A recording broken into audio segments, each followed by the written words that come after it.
What's happening, everybody? Mm. Welcome. My name is Zach. I run this channel called Audibly Dumb. This is Audibly Chill, the Audibly Dumb live stream. Haven't been on in a couple weeks, and the attendance at launch here shows. Man, you missed a couple Sundays. I see I got one person chilling in here. That's pretty sick.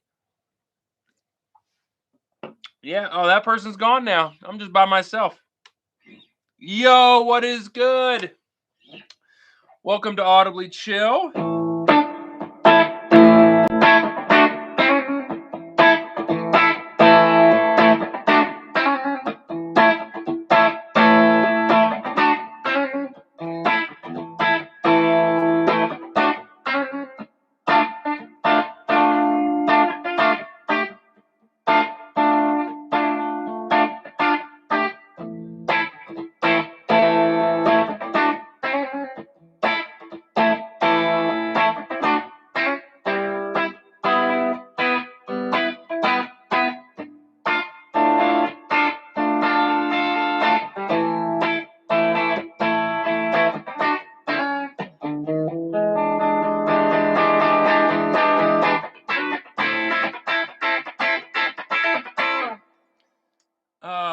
Random borderline rhythmless triad chugginess.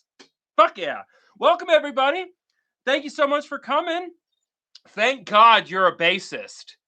There's too many guitar players in the world, bro. It's because bass is the harder instrument. You know?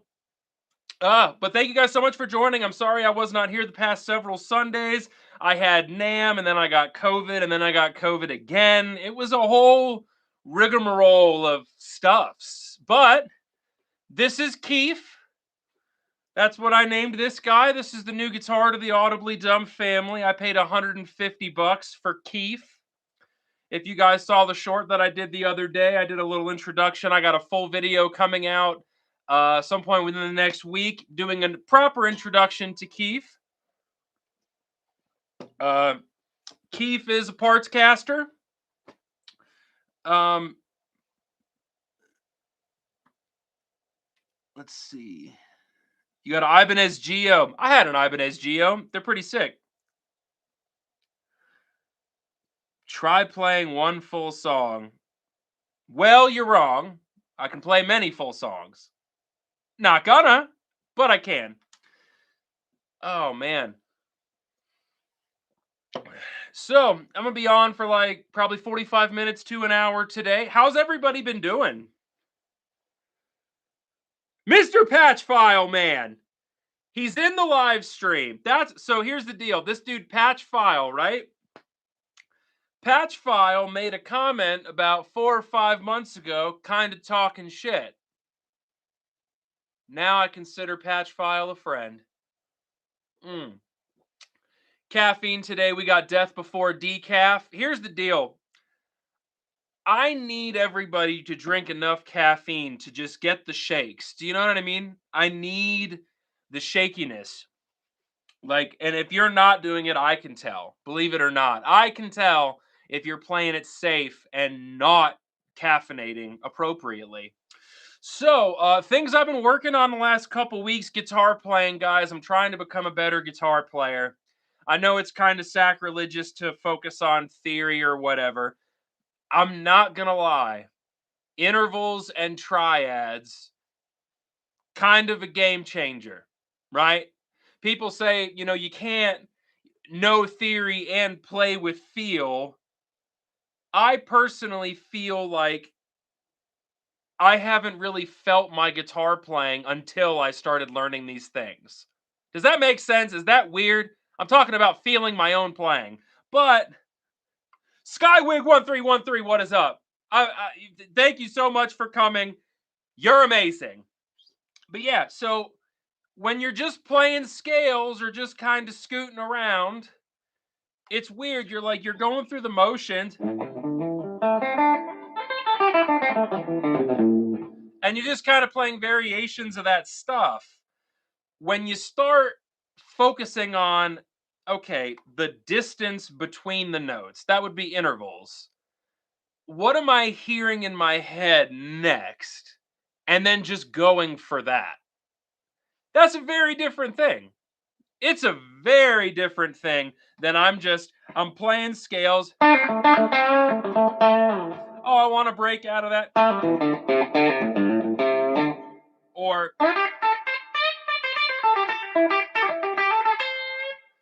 all of that is just a scale pattern. I did not know what note was coming next. I was just going through the motions. But when you start paying attention to, well, when I land on this note here, what if I didn't want to play that as just an A note? What if I wanted that to be an A chord? Okay, so that's how you just do that? So you start landing on those things, and it's like, well, we got those triad shapes here. What if while I'm soloing, I play that triad as individual notes? Already that sounds more interesting than just. So that's what I've been really focusing on lately. The little playing I just did in the beginning, that's kind of what I'm focusing on there. It's this is like a different version of like a bar chord, which, by the way, real quick on that, when it comes to doing bar chords, I just had somebody say the other day in the comments, for your F chord, right? That's the one that fucks us all when we're first starting out. You're playing along and you go to hit that F chord. I can obviously do it now, but when you're younger, hitting that is hard. Try just doing this. So these two fingers are going to be on the same two strings they would be for like a power chord. Your index finger is just going to kind of bar the end there. Put your thumb over the top to grab that. It's so much easier to get larger chords that way as they're going by.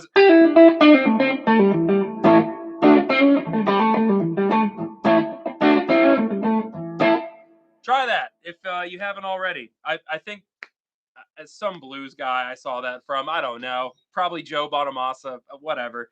But I hardly ever go for that shape unless I'm going for like a full major chord. If I'm going for that, obviously that's one thing.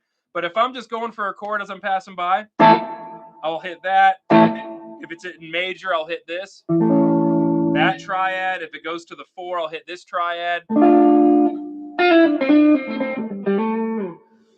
And so, yeah, that's what I've been working on lately. It's just figuring out how to take triads and intervals and all this music theory stuff that we all think is bullshit and try to figure out how to make it not bullshit. And to be honest with you, it's like arguably more fun. Play an E chord. What do you think this is? Karaoke? Okay. Nah, fuck that. There we go.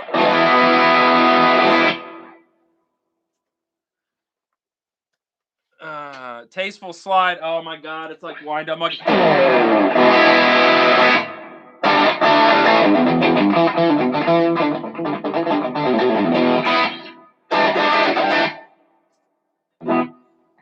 Dance, monkey, dance.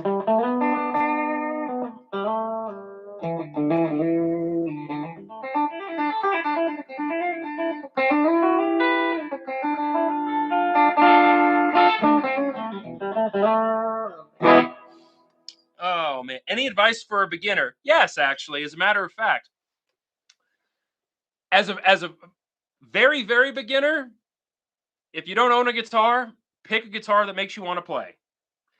If you do own a guitar, just learn songs that you want to learn, songs that are really fucking cool, and just do that for a while. There is a place for theory. There just is. Not super wind up, just scale, scale, scale, scale, scale, but knowing where notes are, knowing where you're going to land. I think, okay, my biggest thing, and this is something that I would want for anybody. I was mentioning earlier, just playing through scales. You're not thinking of the next note that you want to play. You're kind of just going through the motions. Try playing slower, thinking about the next note that you want to hear. And then go for it and see if you can hit it. If you can't, try to figure out why. Why can't I hear this thing in my head? Why can't I play this thing that I'm hearing in my head? If you learn intervals and you learn triads, it all starts to make sense. I got an amazing comment the other day from a guy who said he was in a band with a keyboard player, and the keyboard player could listen to any song and then just play it. And they'd be like, "What the fuck? How can you do that? Like, how can you just hear it and play it? Do you have perfect pitch?" No, it's not about having perfect pitch. What it is being able to hear just like a B. And relative to that B, if you wanted to play the sixth, your brain can just hear it. Okay, you know, six intervals up from there is this note, and then your finger plays it. It's really oversimplification, and I'm probably even saying it wrong, but like, it's the idea of you don't even need to know what the notes are called. You just need to know the distance from one note to the next as that scales. And if you can lock those sounds into your memory, you'll find yourself just listening along to stuff and you'll just kind of go there because you're familiar with not what the sound is, but where on the neck that sound comes from. And even if you don't hit it exactly, you'll at least get really close.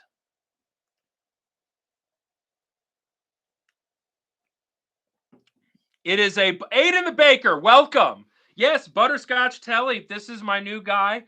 For those of you that did not see the video, I paid $150 for this guitar the other day. These pickups are $250. These are hand wound Keith Richards Macabre pickups from Onomac Windery in California. This is a $150 22 fret Mighty Might neck. Clouson tuners, brass saddles on the bridge. I love it. It's really nice. The neck pickup, it's full and just sounds great. Bridge pickup cuts through. And in the middle position, they're out of phase.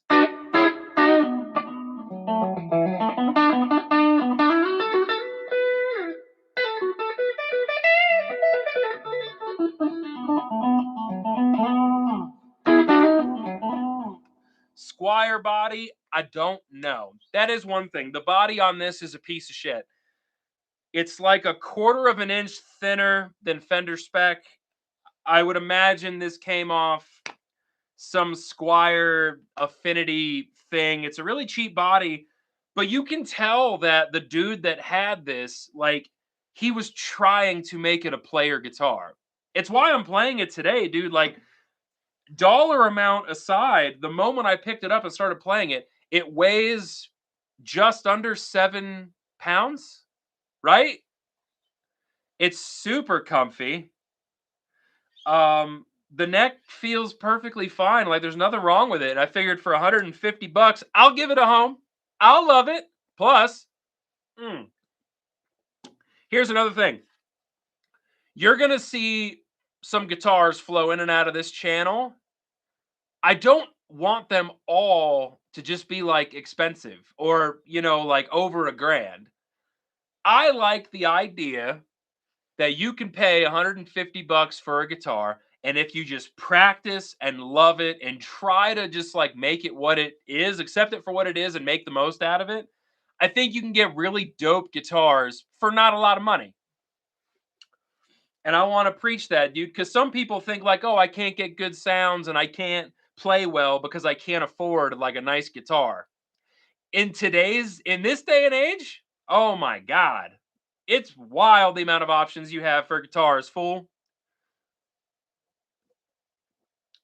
Anybody in here got a super cheap guitar they just love? Because that's the direction I'm heading with this guy. It's really cheap, but I love it. Epiphone Special 2.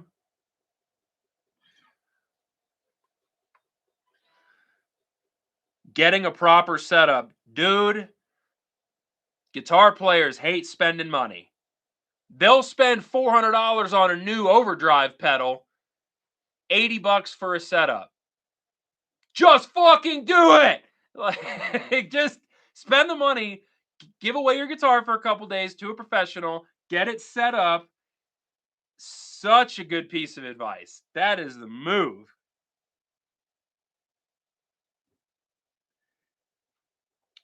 You're broke and you're forced to keep that mindset. Totally understand. Ooh, speaking of which, guys, a little bit of insider information. Running a YouTube channel is very, very interesting when you don't have money. You kind of just got to figure everything out with what you got, which is cool. Tomorrow I go back to my old job, so I'm no longer gonna be just doing YouTube. I go back to my old job. I'm gonna be working probably 40 to 50 hours a week. Audibly Dumb will not slow down. I'm actually going to be doing content creation every day for that job as well. So I'm basically just gonna be creating content all day long on 3 different channels, and the income that is going to come from me being in my old line of work, I'm going to invest so much in this channel. Like, I want, if I have an idea and it's going to cost money, I'm just going to spend it. Like the parts casters, if you guys have heard me talk about that, I still have plans to do that. Um yeah, it's just I want to invest money in you guys and in Audibly Dumb, and just see, like, with a little bit of money and a collaborative effort between us and just a lot of creativity, what can we do? What cool shit can we do? By the way, I need your guys' opinion real quick on this parts caster. My initial thought was to give it away to a subscriber. There's a local music school here with a lot of kids. I was thinking about just going there, making content about the whole thing, of course, but having these young kids play music, submit music, and then the winner of that here locally to me gets the guitar. What do you think about that? You know what I mean?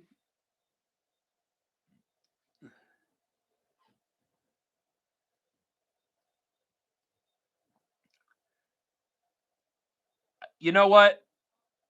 I got to tell you, seeing all you guys say to do that, you guys are the best nerds any Zach could ask for. That is, it feels right, right? Have a bunch of kids submit, like, they practice. They're like, I gotta win that fucking guitar, bleh. And then, like, they submit these videos of just playing dope stuff. That would be sick. And hopefully it goes to a kid who, like, maybe his parents don't have a lot of money. The little money they do have, they invest in him to go to music school, right?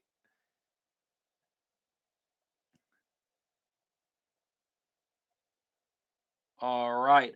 Valhalla Gaming 21. I would like to say something to you right now. You're trying to figure stuff out with the algorithm.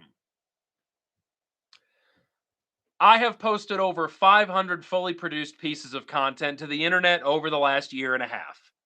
On this channel, on other channels. Don't think about the algorithm. The algorithm's going to do whatever. When I make content, I think about you guys. Don't think about the algorithm. Think about the person that's taking the time to watch your content. Because if you're thinking about the algorithm, you're not thinking about them, and that's the only person that matters. And genuinely believe that. That's a straight fact with cheese on it. So NAMM. I went to NAMM 2026, y'all. And that was a wild experience. That was a very wild experience. I met some very dope people. There was, at one point in time, I was in a conversation circle with so many famous people that it freaked me out for about 5 seconds. There was a 5 second period where in my head I was like, this is wild. Like, and then it passed, but it was awesome. the captain. Are you referring to Lee Anderton? No, but I did hang out with Danish Pete and Rob Chapman.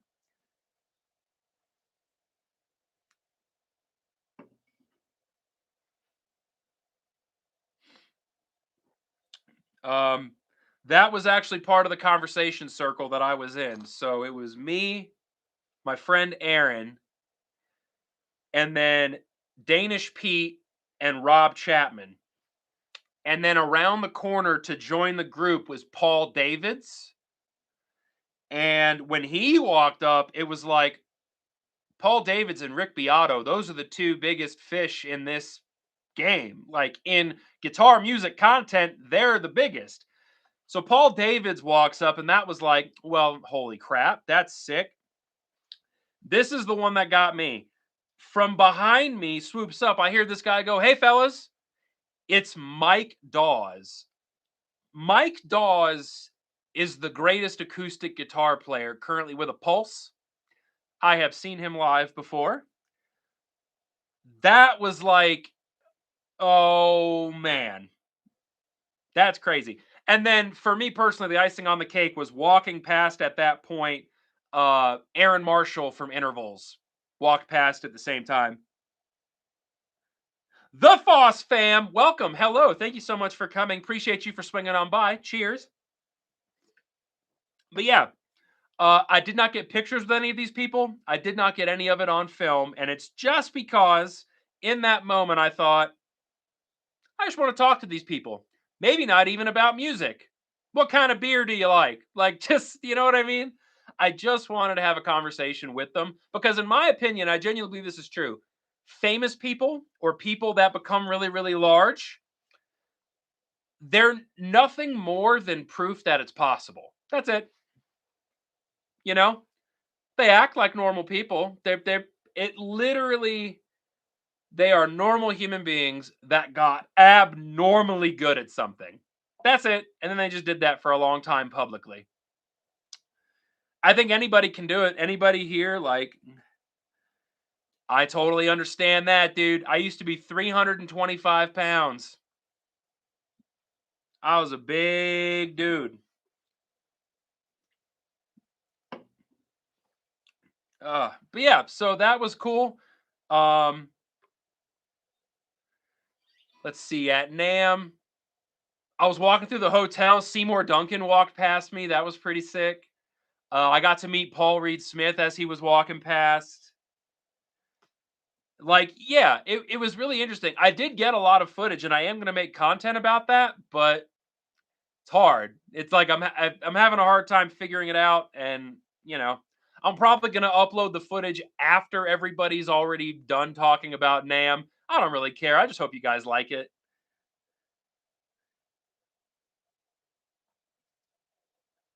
Any guitars that I drooled over there? Yeah, the new Chapman Danish Pete signature was crazy. Um, there's this guitar from Poland, Mew Guitars. I was playing this guitar at the booth, and then I put it down, and the owner goes, "I built that for Jack White." 5 minutes later, like Jack White showed up. It was fucking ridiculous. So that was really cool. Eddie Wang guitars. He's like this boutique builder, makes a lot of tellies. That was cool. Zamitis. They made this 3 pickup telly custom out of metal. That sounded insane. Um,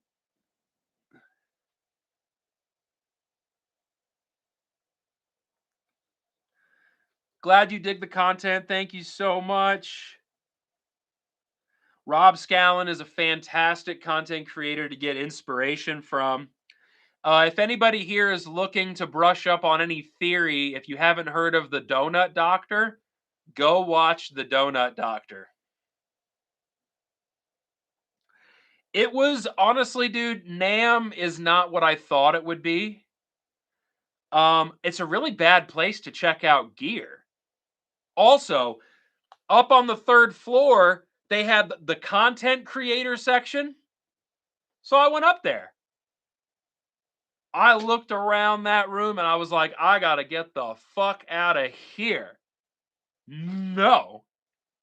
Like, it felt to me like it was a room full of people going, "You make content? I make content. Let's talk about our content." And it's like, "Guys, the action's downstairs. All the fun shit, all the stuff that we came here for, it's downstairs. Why are you all up here just stroking each other? Stop. Nobody you meet up here is going to make any meaningful difference to anything you're doing." I sound like I'm being really judgmental, but that's really how I feel. Like, you're not in the action, you're not in the thick of it. Why are you here? Like, dude, it got me fired up. I could not believe how many people were just, uh, I hated it.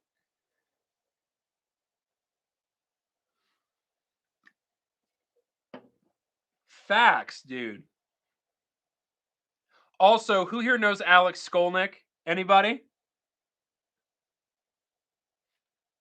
Alex Skolnick, kind of a legend. I did not realize he was the one playing guitar, and I may or may not have kind of forced my way through him to play what he was playing. Britain, what is up, dude? Thank you for coming by. But yeah, basically, I, through just sheer ignorance, pushed my way past a world famous, world renowned musician. Uh, and then just started playing my bullshit. I haven't told that story out loud yet.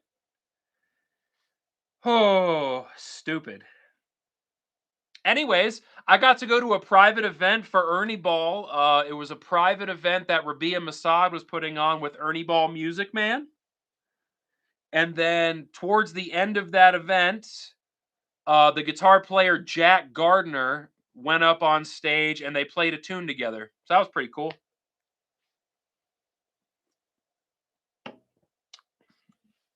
Well, I am going to go back to NAMM every year, so that may happen.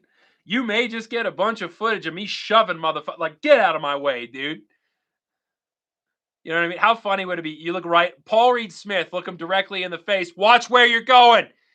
Oh, goals. Just get out of the way. I would love to look at Seymour Duncan. Who do you think you are?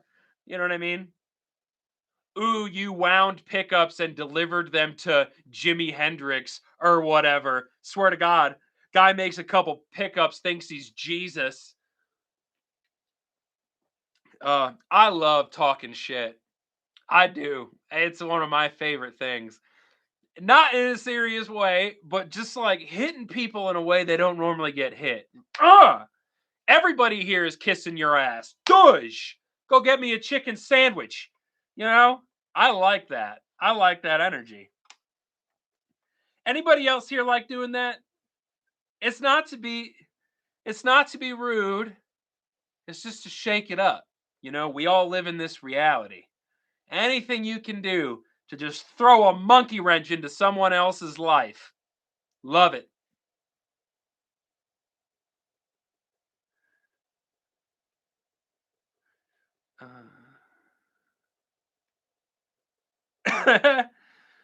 Emo boy, thank you for coming by. I love you and your family. Uh, Dude, I'm telling you, you have to stop caring about what other people think. That's literally it. You know what I mean? That's the only way you can go to a place like NAMM. Or, quite frankly, when I'm playing here for you guys, there's no editing here. If I'm going to play guitar, it's like, well, whatever I play is what they're going to hear. And if I mess it up, well, that sucks. Oh well. That's all you can do. That's all it needs to be. That's all it can be, dude. Suppose you were live streaming with me. Like we were on a video call and then I played and then you played. If what's going on in your head is, I really hope I don't fuck up in front of somebody else, you already messed up. You already made the mistake. Before the mistake even happens, you just made it. And this isn't just true for guitar. This is true for life, dorks. You can't think about anybody else. Like, you just can't. You gotta, okay, I'm playing. What do I want to hear? What do I want to play? And then you just kind of hope that works out. So,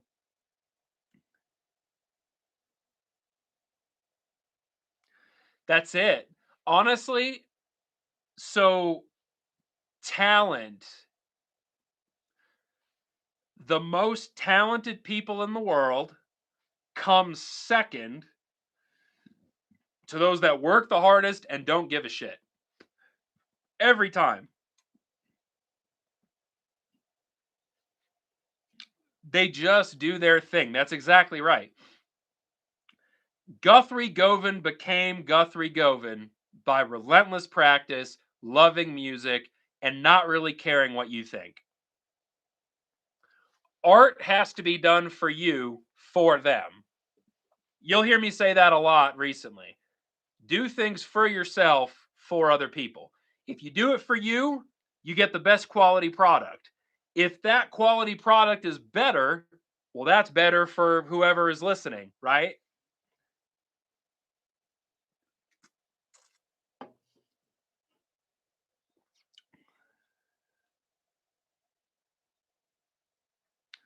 Ooh, this is kind of off topic, but kind of not.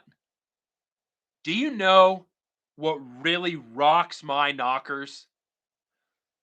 When you tell someone you played guitar and they look at you back and they go, I tried to play guitar, I just didn't have the fingers for it.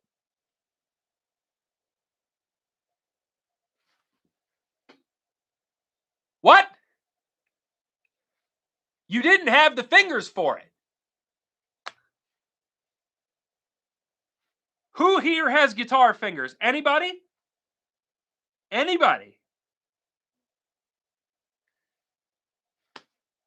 Yeah, I'm in disbelief now just thinking about when people say that. Of course not.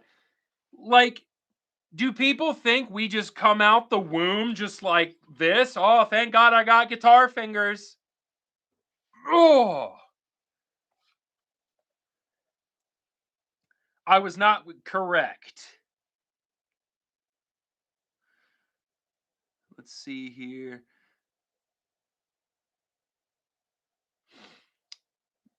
If you have the don't give a fuck part down, you're halfway there, emo boy. Good for you. Well-worn oxen hooves. Well, somebody'll dig that. There's an ass for every seat, dude. But yeah, the I didn't have the fingers for playing guitar. There's a guy that I watch. He goes live often. Maybe you guys have seen him. He's got like one stuck together nub here and then like one other finger here and a thumb. It's kind of like the penguin from Batman. And he shreds. Like he plays better than I do. He plays better than a lot of people. So it's like I don't have the fingers for it. Well, what are you gonna say to that guy then? Show of hands, how many of you have a guitar? Oh, yeah, dude. Who here is holding a guitar right now?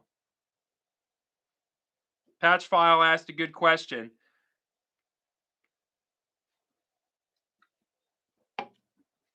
Uh,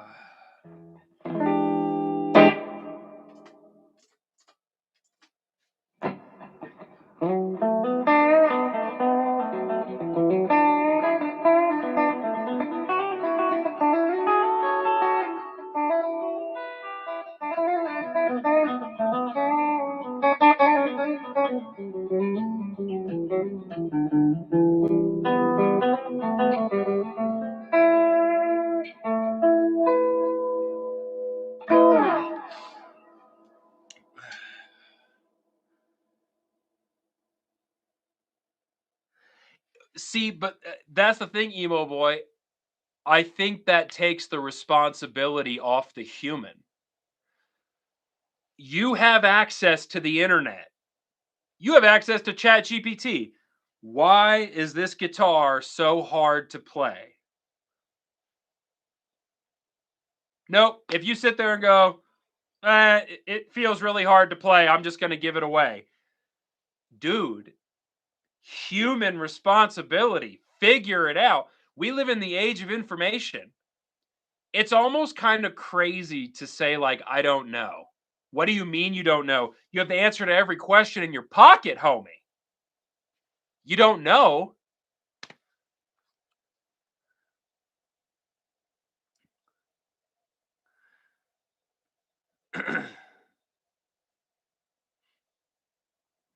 Facts. I'm holding a $150 guitar right now. You figure it out, dude. You figure it out.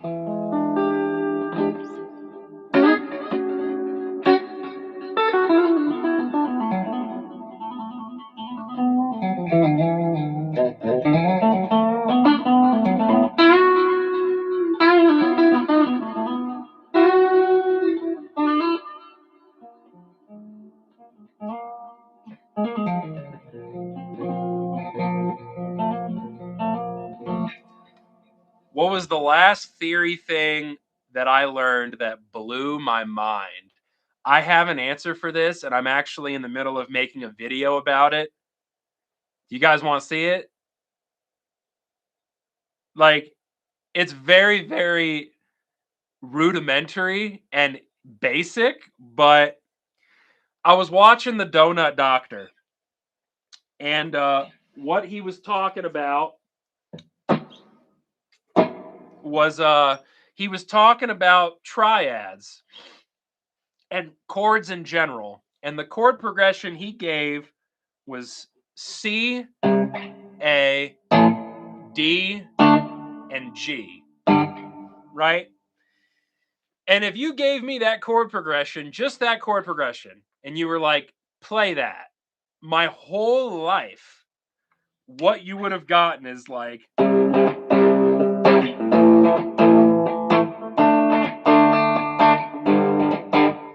power chords, or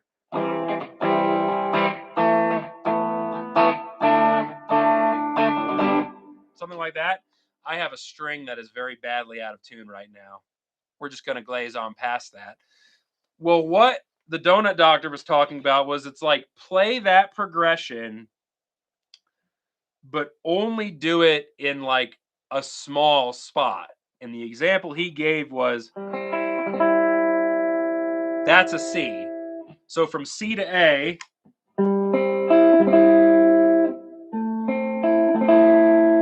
to D, to G. So we just went from these like really chunky, like not really dynamic power chords to this gorgeous,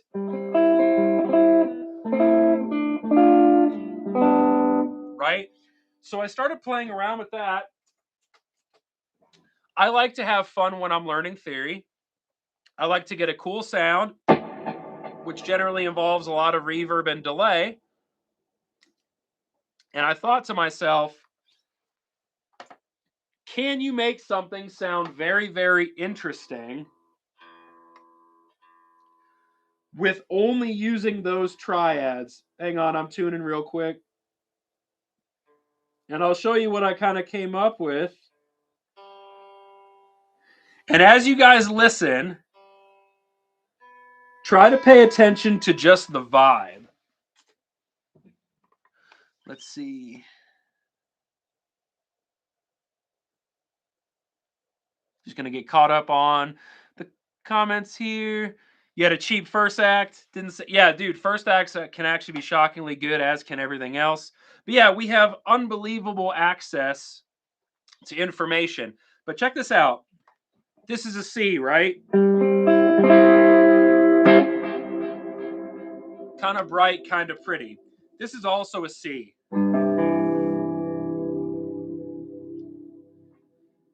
Let's just listen to that for a second, right?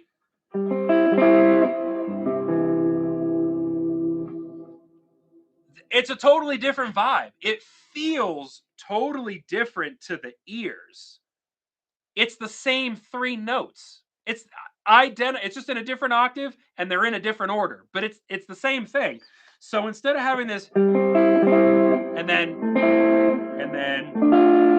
this, using just these darker triads, we now get this.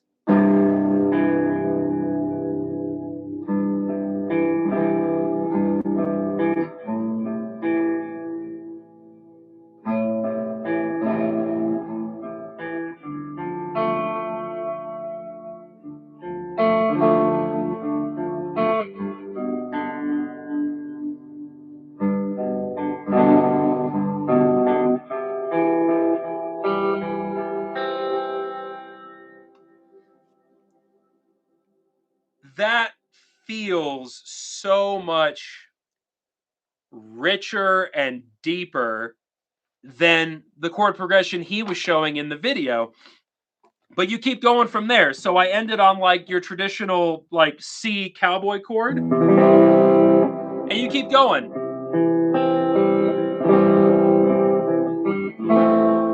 A minor.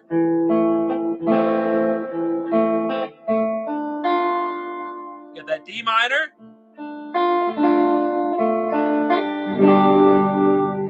And then fuck it. That full G chord. We go back to C. To A.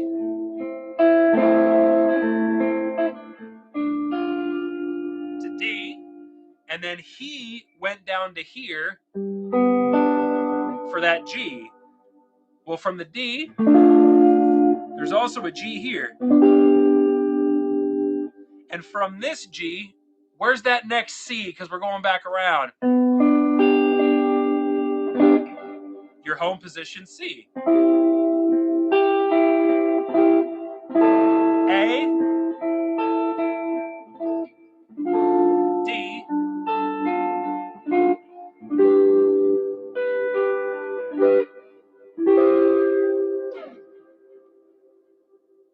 All of those sounds, to me, there are vibe shifts. It's the same 4 chords. The same exact 4 chords. Same notes. But if you're following a picking pattern, what's changing? The pitch of those notes. So like if it's in a different octave, that's going to give it a different feel. If you're playing the same notes but on a different string set. So like this here, this is a D minor triad. Right?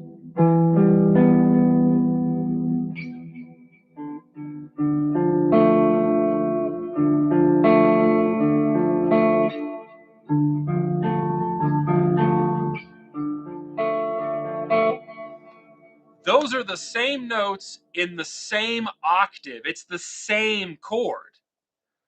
But it sounds brighter when you play it down here because you're playing it on thinner strings.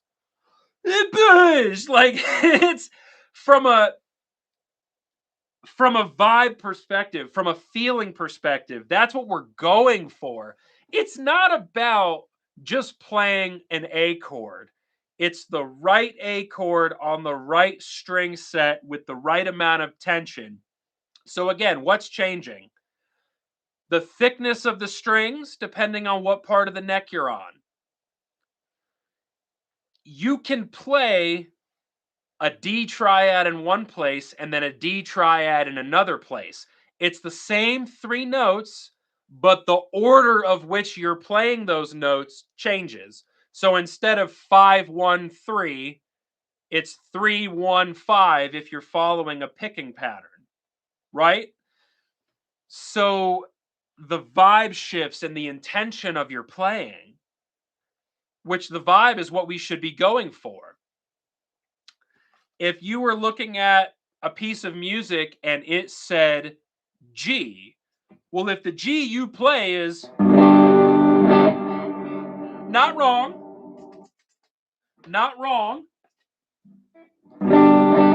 that is a G. But if the G you play instead is, it's just a different vibe. Still a G, but the vibe of what people are hearing is different. So, long answer to your question, that is something that blew my mind recently. And it's the importance of learning intervals and triads. The fact that if you're hearing A, it's like, well, that's an A. Well, this is also an A. And this is an A. And then we've got the power chord. And then this is an A. And then this is an A. And this is an A. I just played you 6 A chords without moving from this spot. And they all feel different. They all sound different, even though they're all A. Think about what that does to your playing. You're trying to create an emotion. That's what music is. It's not about playing right notes or wrong notes. It's about trying to convey an emotion. And that's why Nashville session people make so much money and why there's so few of them. You say, this is my song. These are the chords of the song. Their job is not to play A. Their job is to play the exact right A in the exact right way on the right string set with the right tension to match the vibe that the artist is going for. Wah! What that does to you as a player, your whole mindset. It's this really abstract thing of just, well, how does this feel? You could say that about art in general. When you look at a painting, it's like people aren't concerned with what type of brush did the painter use? What was the exact shade of red that they used? They look at the piece of art and they go, how does it make me feel to look at this? We should look at our music the same way.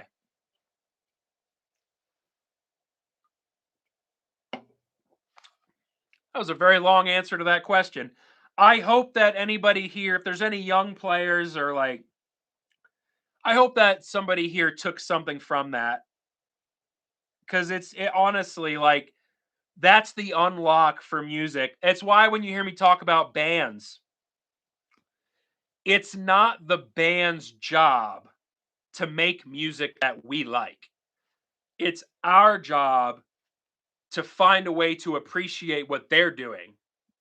You know, they're making the art. They are figuring out their own voice in their music. They're not supposed to cater to us. We need to figure out how to get there. Prime example.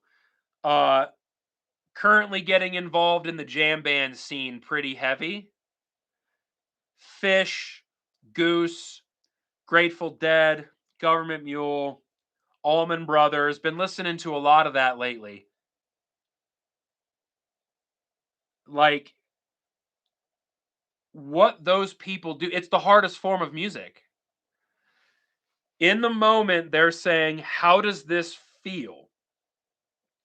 They have a set list, they have predetermined songs, they know how they're going to get into a jam, they know how they're going to get out of a jam, and then they rehearse all their segues.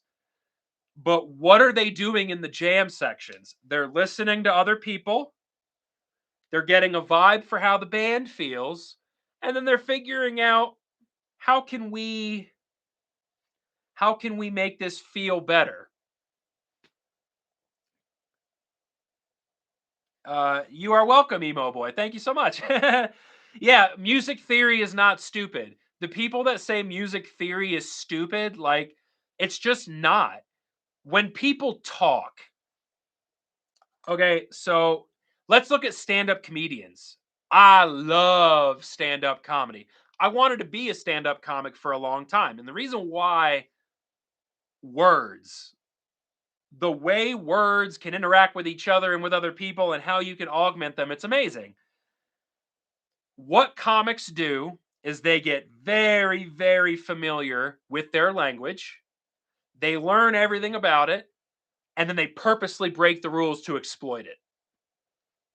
That's what music is.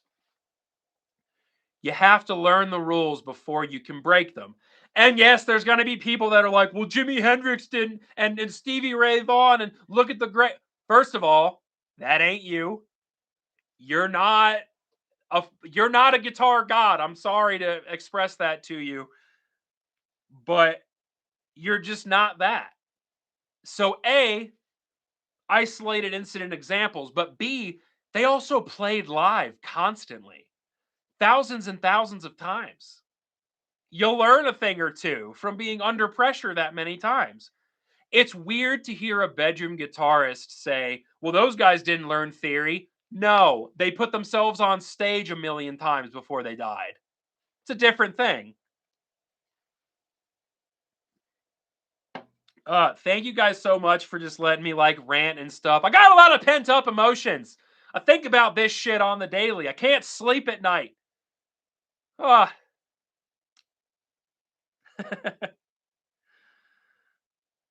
But yeah, man, like really diving into theory and the artistic mind as a whole opens you up to a lot. There are no rules. Um, yeah, you just full send. Specifically learn theory as a vocabulary so you can intentionally break it. It's okay to break theory as long as you have a foundation to go back to. That's the way I like to think about it. And the people that say, well, I just play based on feel, like, oh, it's just feel. Like, I'm a good guitar player and all I do is feel it. And it's like, okay, so if I sat down next to you with a guitar, you could just play with me? If the answer to that is no and they fumble, ah, that ain't even the point I'm making. You just made it by not playing.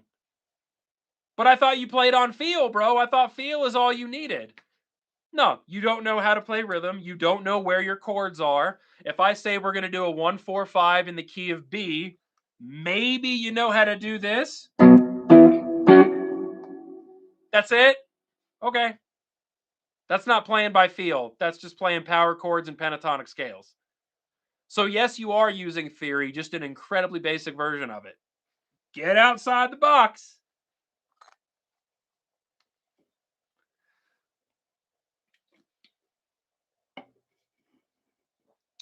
Your instrument with feel. To get maximum feel out of that, you're going to have to do it in the bathtub, my guy. Don't do that. That's what we like to call a risky joke. The caffeine's flowing. The Hungarian Guitar Show. What is up? Thank you so much for coming. Oh, now he's giving him advice about the toaster. See, this is where it gets weird. This is what makes live streaming weird. You get caffeine. People in the comments start losing control, talking about toasters and bathtubs and stuff. Really great. Oh, what do you guys think of the sound of the amp today? Does it sound okay?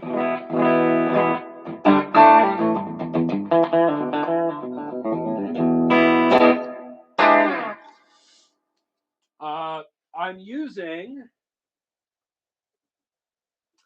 the Archetype Clean amp model in the Helix, and I really like the sound of it. If any of you ever dive into the Line 6 Helix stuff, the Archetype Clean is a really, really awesome. It's got grit. It's got like a nice little bit of bite to it. The way it takes drives is nice.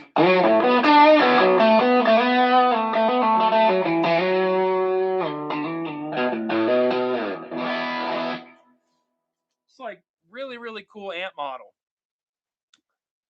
That's another thing too. People, get out of your own way with digital versus tube. Like, I've got a tube amp. I'm preferring playing through the digital amp right now. It's a more modern sound. It's nice. Thanks, appreciate that. Also, real quick, I'm making a video about this. Ba, ba, ba, ba.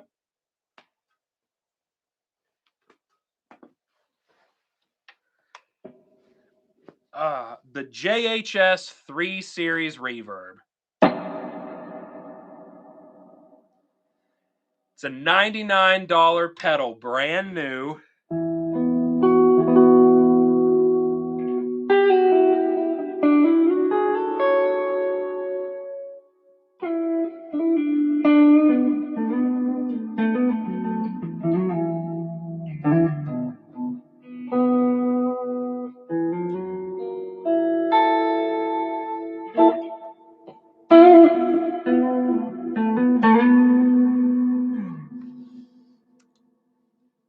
How that sounds in the space, dude. It's like, so you've got the verb, the decay, and then you've got an EQ. So you can take the EQ and make it darker, or you can make it brighter. I currently have it a little brighter, but it's because I want that high-end sizzle above the notes. I'm actually going to increase the reverb on that just a little bit. Now, ooh, that might have been too much. Let's see how that sounds.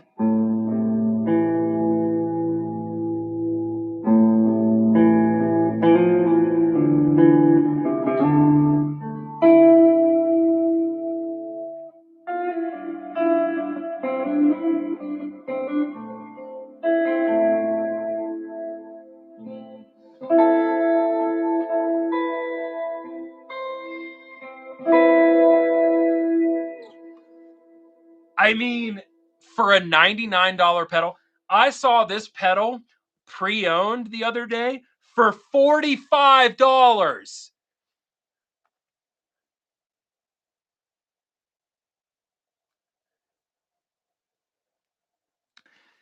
Emo boy, I get the joke that you're trying to make. You know I love buying new guitars. Buy the JHS 3 Series Reverb. Even if you don't go pre-owned, just focus brand new. To get that sound for $100, dude, it's amazing. So many reverb pedals fuck that up. Just this big cloud.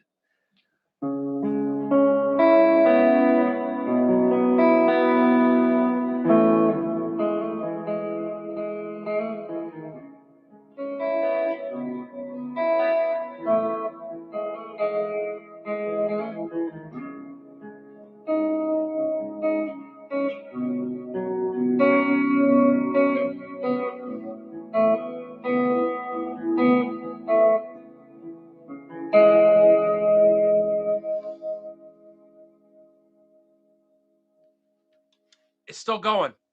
It's just, oh, the taper. The moment you stop playing, the taper on that delay. I love it. It's so shockingly fucking good. It's like, I'm going to make a video on this and I'm going to tag JHS in it on Instagram. I really hope they collaborate with me on it because that's one pedal where it's like, dude, why did you make that sound so good for such little money? Unreal. You know, there's actually a flaw in the coding for it. There's a mistake in the coding for that digital reverb, but that mistake is what makes it what it is. So they just left it in there. And see, it's a different vibe because, like, right now I'm using that for like really thick ambient reverbs. For slightly less thick reverbs, that's my two reverbs in the Helix.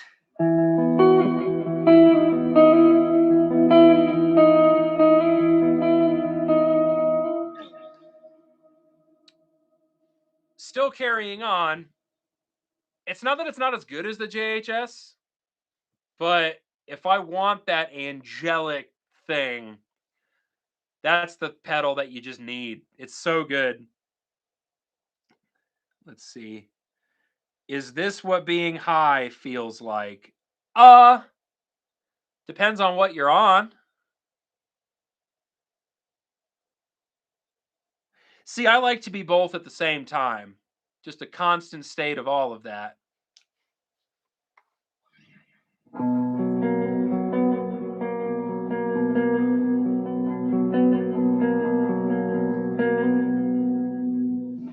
Let's see here. We'll throw on a little chorus.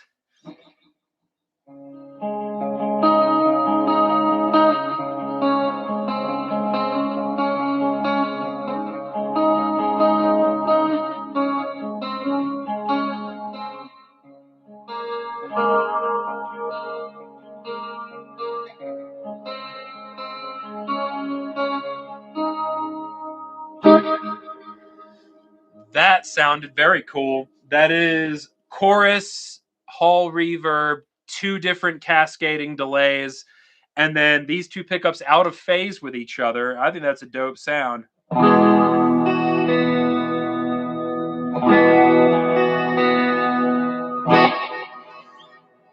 Damn. Mm.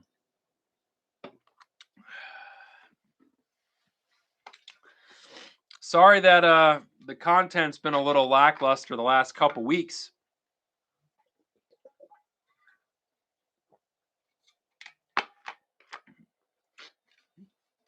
Uh Between being sick and just like getting stuff together with my new job, the content like God, I haven't uploaded a long form video in almost 2 weeks. I feel sad about that. But about to be some dope stuff, man.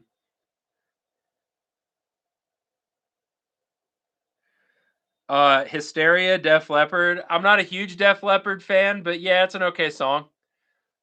My mom loves Def Leppard, so I listened to it a lot growing up. I don't really listen to it as an adult. uh,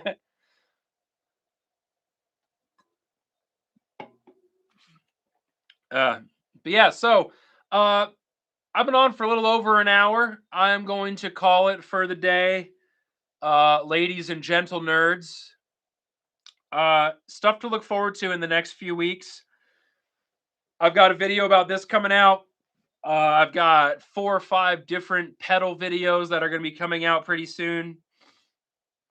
Uh, I made a video about the black keys that I'm in the process of editing right now. I'm pretty stoked about that. All my NAMM footage, you're going to get to see a bunch of NAMM footage, so that's going to be really cool. And then once my first paycheck comes in from my job, which the first time I see a real paycheck from my job will be about a month to a month and a half from right now. You should start to see a bit better content. Not because I'm getting new gear or anything like that, just because a little bit of money can go a long way when it comes to doing stuff like this. So all I can say is I really, really hope that you guys enjoy what is to come. Do you guys, anybody here, is there anything that you want to see? Anything here that you want me to do regarding content? I like to talk about gear. I like to talk about bands. Um, I like to talk about music, being an artist. Uh, you know, I honestly, I like making videos about other YouTube channels. There's a lot of really great content out there that some folks just don't even know about. So, yeah, anybody have any ideas? Throw it out there. If you give me an idea and I like it, I'll shout out your channel in the video or whatever. Hmm.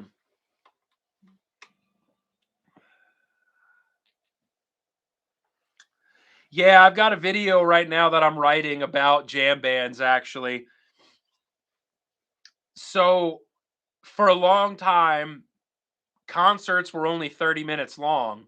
Uh, if you went and saw the Beatles would go on stage for 25 minutes and then bye. That's what you waited to see was 25 minutes, right? In the late 60s when these jam bands came out, what, now you're just up there for 2.5 hours? They were also this is crazy. So the way concerts used to be was song, song, stop. And the reason why is because they couldn't hear themselves. So they literally had to be like, we're starting here, we're ending here. That's the fucking song. Um,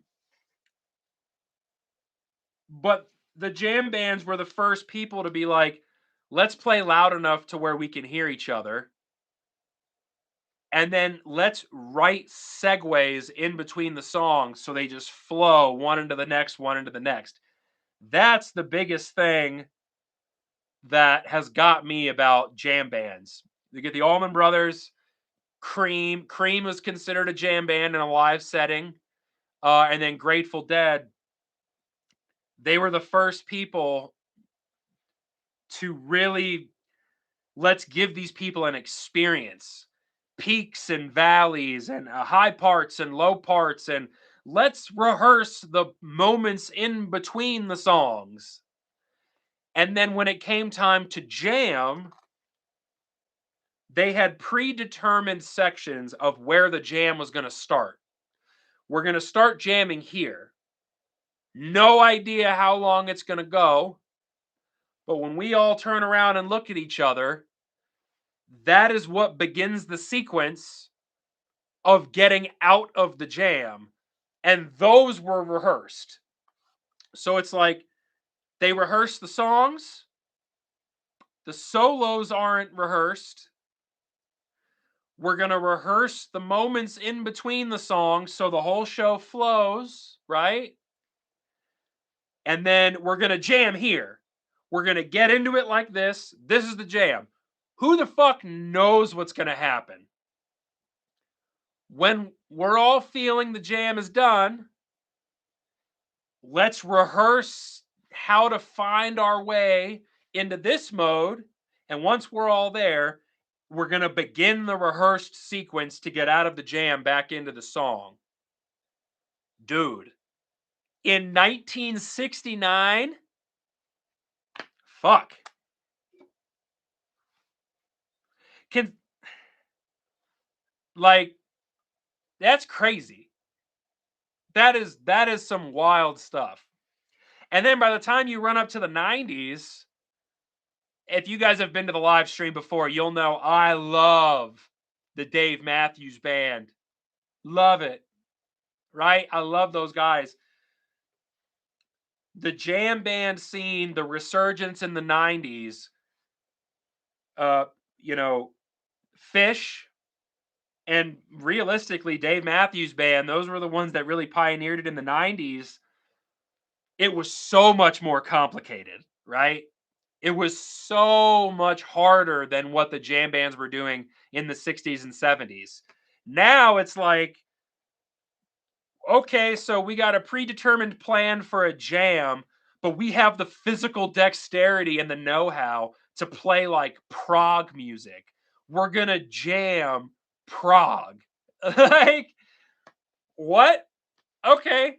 That is banana sandwich, what you just said to me right there. Unreal.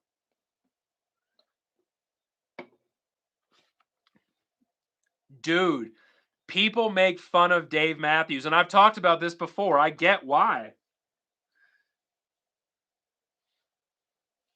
It's like you're not supposed to be able to be an elite level jam band and write Billboard top charting songs at the same time. Those are two different skills. They're two completely different skills. It's the reason why you never hear like the Aristocrats on the radio. Guthrie Govan, Marco Miniman. Like, these are some of the best musicians in the world, and they play clubs for 500 people. Why? Because they don't write hit music that appeals to the masses. That's a different skill. To be a Dave Matthews Band where you're like, yeah, we're going to write the space between and satellite and all of that. But then on the same album, we're going to write Warehouse with so much instrumentation and jamming. Carter Beauford on drums? Stop. Get fucking hyped. Like, the Dave Matthews Band is insane. And Peanut Boy, before you go, I want to talk directly to you. I wish nothing but the best for you and your family. Later on today, when I'm chugging on a nice Fresca, my guy, I'm going to be thinking about you. So take that with you the rest of the day. Um, but yeah, John Mayer is another great example. People talk shit about him all day, every day, full time. To write those radio hits and be that proficient of a guitar player playing like Grateful Dead stuff. What? Why? How? How do you do that? You know? It's crazy. Uh Another example of somebody that's like a really wild individual. Look at Jared Leto, right? How can you be a Grammy award winning musician and like an Oscar winning actor? What? You're not supposed to be able to do that. They're two totally different things. But go listen to early 30 Seconds to Mars, and it's like, yeah, they kind of pioneered their own little section of the scene in the early 2000s. And then go watch Dallas Buyers Club with Jared Leto and Matthew McConaughey. Jared Leto will make you fucking cry. Like, it's insane that there are people that can do that, you know? Man, gifted individuals. I don't know. What do I think of Tony Iommi? Ha! Dude sucks, right? Straight up sucks. Doesn't even have all of his fingers. Like, ooh, he pioneered heavy metal or whatever.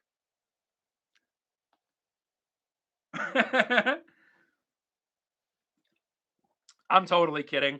Like, yeah. Honestly, name any band from the late 60s and I'll have like nothing but praise.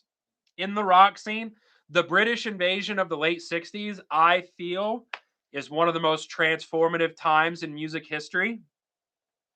Because, like, listen to what's popular on the radio in the mid 60s, and then listen to what people were doing in the late 60s. Zeppelin, Deep Purple, Pink Floyd, Cream, Allman Brothers. Like, well, granted, you have to separate the American jam band thing because that was separate. But the rock invasion, and then you had Sabbath in '69. Like, dude, crazy. That's one of the most transformative times in world history regarding music. You had the American jam band scene rising in that way. Like Southern American rock was kind of starting to become a thing. And then the British invasion just came over and fucking knocked everybody out. Unreal.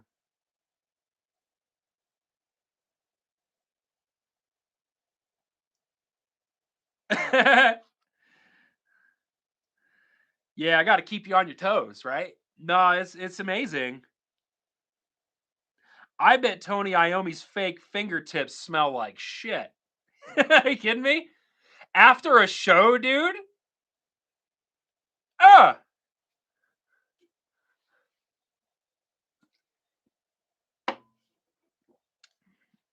thimbles.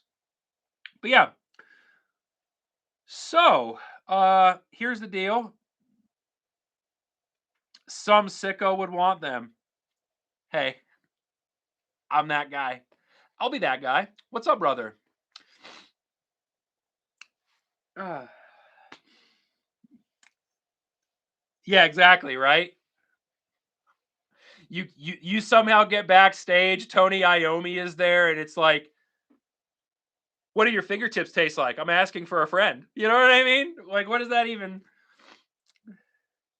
If those go missing, don't check my back pocket because they're definitely not going to be there. You know?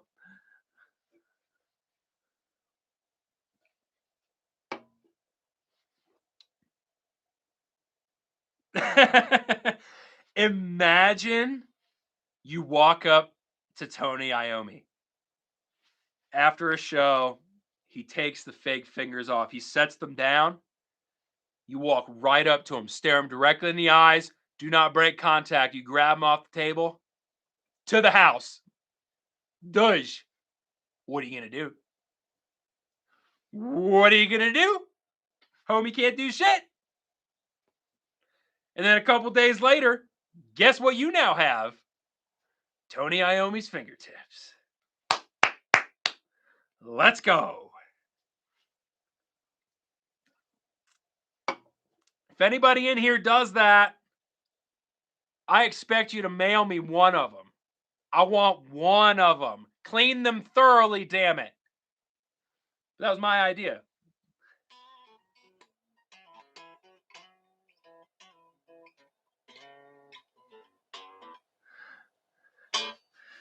I live rent-free in Tony's Bryan. Hell yeah, dude. That trophy is ours, bro. You walk up, grab him to the dome. Audibly Dumb sends his regards, bitch. I love it. I love the attitude. That's what I'm talking about. Oh, man. It's conversations like this that really make me glad that I have a day job again. Damn.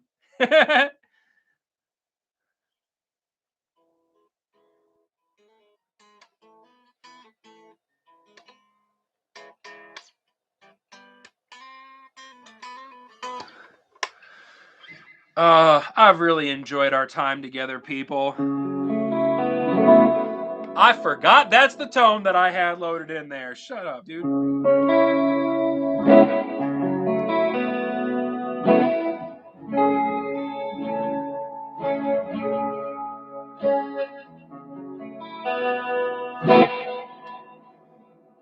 Huh. I love it. Chorus is an effect that I didn't really come to appreciate until recently. Oh man, actually before I go, so I've only just recently started playing with putting real pedals through the effects loop of the Helix, right?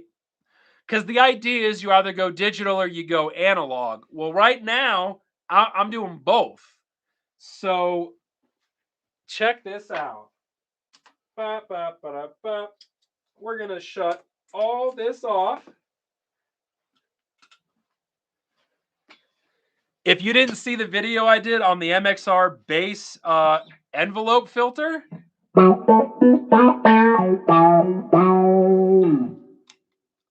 how cool does that sound?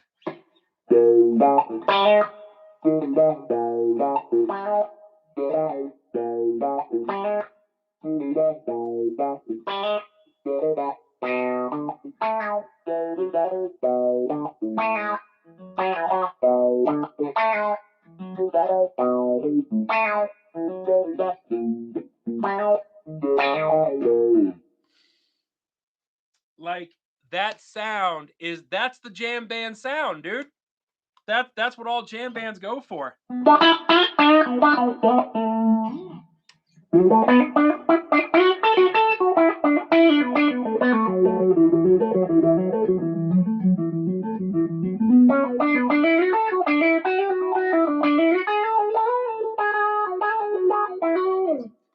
I think what jam band is more like Mixolydian, so you get that.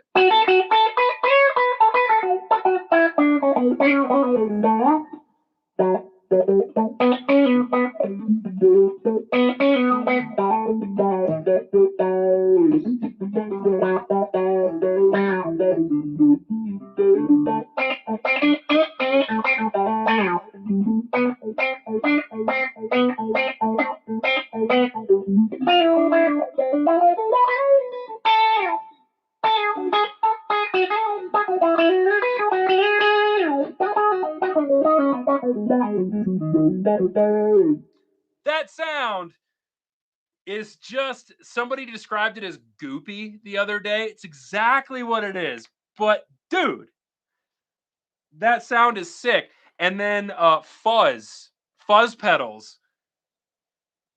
Digital fuzz sucks, but you can put a real fuzz pedal through the effects loop.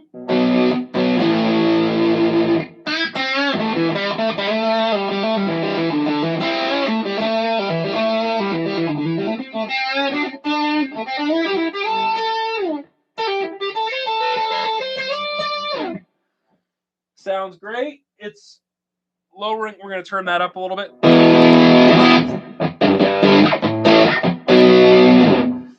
And oh, this is sick. So this is a Big Muff pie, a Russian Big Muff. It's like Dan Auerbach from the Black Keys. I've got an EQ on the board. And what that EQ does is it takes away all the bass, it takes away all the treble, and it jacks the mid-range. It sounds just like Dan Auerbach with that fuzz.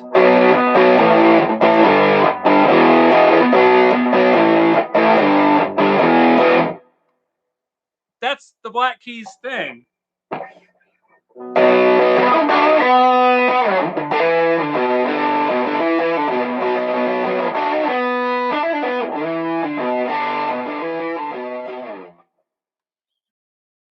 Oh, man.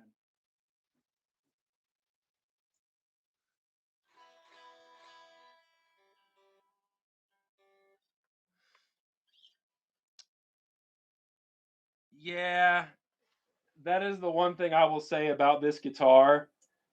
It doesn't stay in tune the greatest, but it was also like $150. So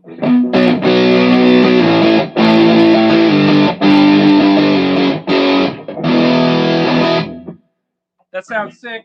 And then I also have the Boss, like the Waza Craft Tone Bender FZ1 thing.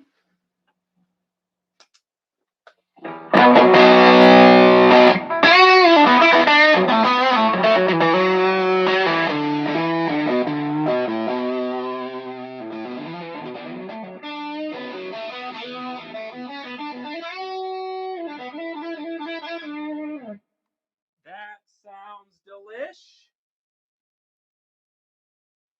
Add some reverb.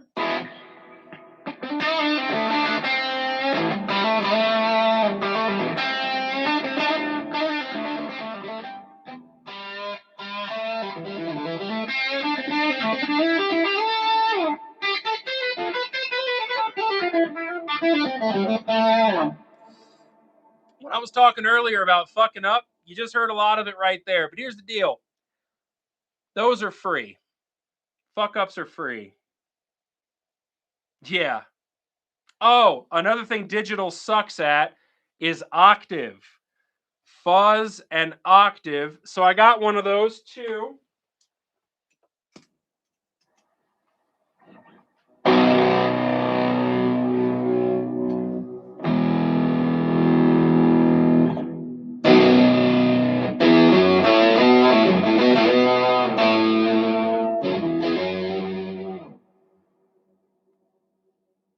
Again, not something I would use a lot, but it's doing something that digital sucks at. Digital octave is trash. Horrible. Filters, octaves, fuzzes, digital sucks at most of it, unless Quad Cortex seems to have figured it out. But those are like $1 million. So this is it. That's what I've been working on lately.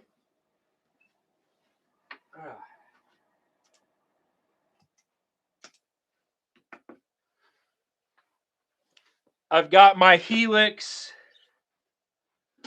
That's absolutely right. Any wrong note, definitely meant to do it. The Helix is the brains of the whole thing. I've got a real Vox Wah. because that's another thing digital kind of sucks at is wah.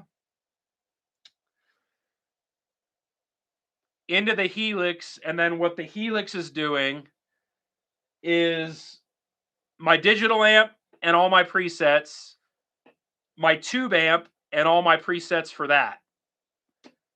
It's handling all my overdrives, all of my boosts, my reverbs, my delays, my chorus, my EQ, my compression. The helix is doing all of it. It's honestly like the Line 6 Helix might be the best piece of gear I've ever purchased in my life. To think that this one unit is currently doing digital preamp, routing between the two amplifiers, EQ, compression, 7 stages of overdrive, chorus, 2 different reverbs, and 2 different delays in one patch. That's crazy. I bought it pre-owned for $600, I think, a couple years back. And then there's an effects loop for all the real pedals. So, analog pedals, like mechanical analog wah, digital amp, all digital drives and such, solid state power amp, tube amp, 212 cabinet. It's like, so as I'm tiptoeing around and doing all my stuff, uh, tube, analog, and digital all living harmoniously.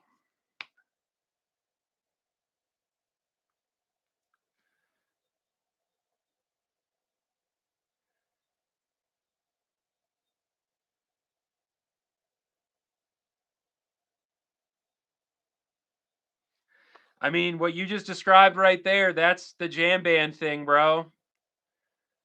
You didn't hit a wrong note. You just hit a note. Now keep playing.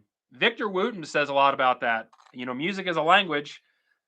There are no like wrong words. Well, I mean, I can think of a couple, but stupid. But yes, like just hit the notes, hit them with confidence, and whatever happens, happens. Mm.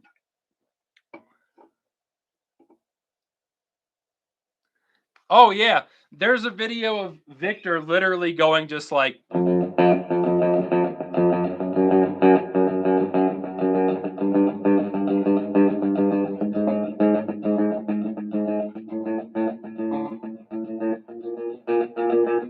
He literally just walks up the E string on his bass, and he does it along to a groove, and you like the way every note sounds, despite the fact that technically a majority of those notes were not correct.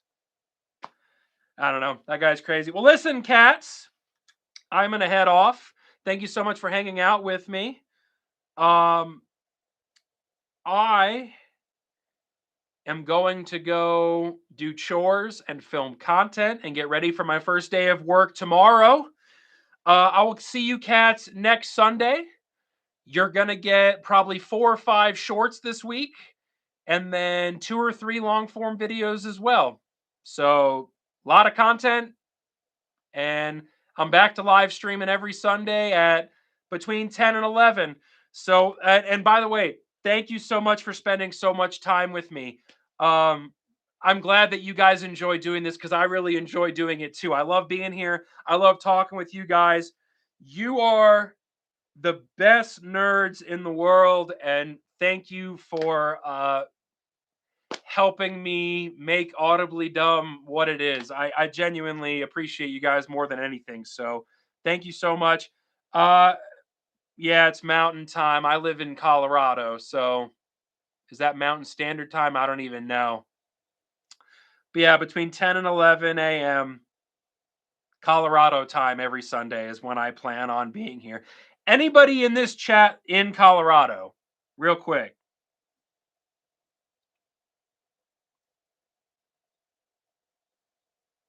No. Eh.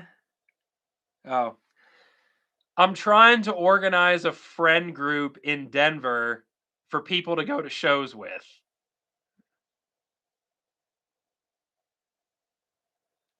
I'm trying to like get a thing going on where people like just get together with strangers and just go see a show together. You know what I mean?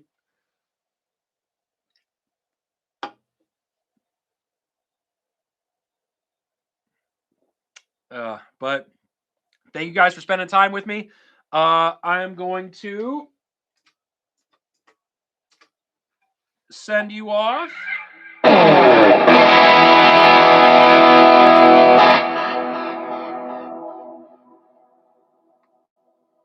Gotta have that. Can't not have that. But thank you guys so much for watching. My name is Zach. This has been Audibly Dumb and Audibly Chill. Thank you so much for hanging. I will see you all next Sunday. Bye.